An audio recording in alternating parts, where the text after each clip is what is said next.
പിന്നെ നമ്മുടെ മട്ടാഞ്ചേരി കപ്പലണ്ടി മുക്കില്ലേ, അവിടെ ബിരിയാണി ചെമ്പ് നമ്മളുടെ ഒരു പുതിയ ബിരിയാണി കട വന്നിട്ടുണ്ട്. അപ്പോൾ ആ പേര് കേൾക്കാൻ നല്ല നല്ലൊരു രസമില്ലേ, ബിരിയാണി ചെമ്പ്. അപ്പം ഇന്ന് അങ്ങോട്ട് വിട്ട് ടേസ്റ്റ് ഒന്നും അറിയാലോ. അപ്പോൾ അവിടെ ചെന്നപ്പോൾ ലഞ്ചിൻ്റെ തൊട്ട് മുമ്പാണ് നമ്മൾ ചെന്നത്. അപ്പോൾ അവിടെ നല്ല പാർസലിൻ്റെ തിരക്കായിരുന്നു, ഇഷ്ടംപോലെ പാർസൽ പോകുന്നുണ്ട്. അപ്പോൾ കുറച്ച് നേരം ഇരിക്കേണ്ടി വന്നു വരും, പിന്നെ ആ സമയമായിട്ടില്ലല്ലോ.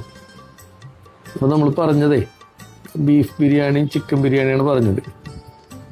അപ്പോൾ കൊണ്ടുവന്നപ്പോൾ റൈസ് രണ്ടും വ്യത്യാസമുണ്ട്. ബീഫ് ബിരിയാണിക്ക് അത് റോസ് കൈമയാണ് ഉപയോഗിച്ചത്, പുളിയായിരുന്നു.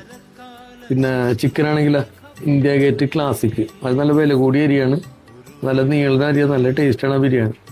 ഹൈദരാബാദ് ബിരിയാണിയൊക്കെ ഉണ്ടാക്കൂലേ, ആ അരിയൊക്കെയാണത്. വളരെ നന്നായിട്ട് കേട്ടോ, അടിപൊളിയായിരുന്നു.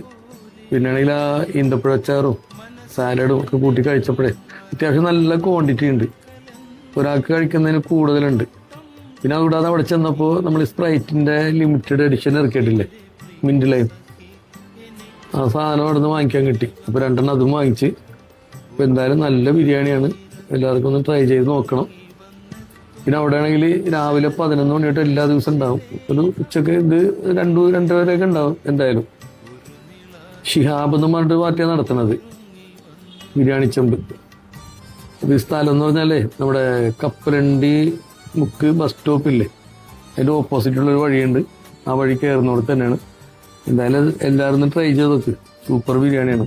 ഓക്കേ.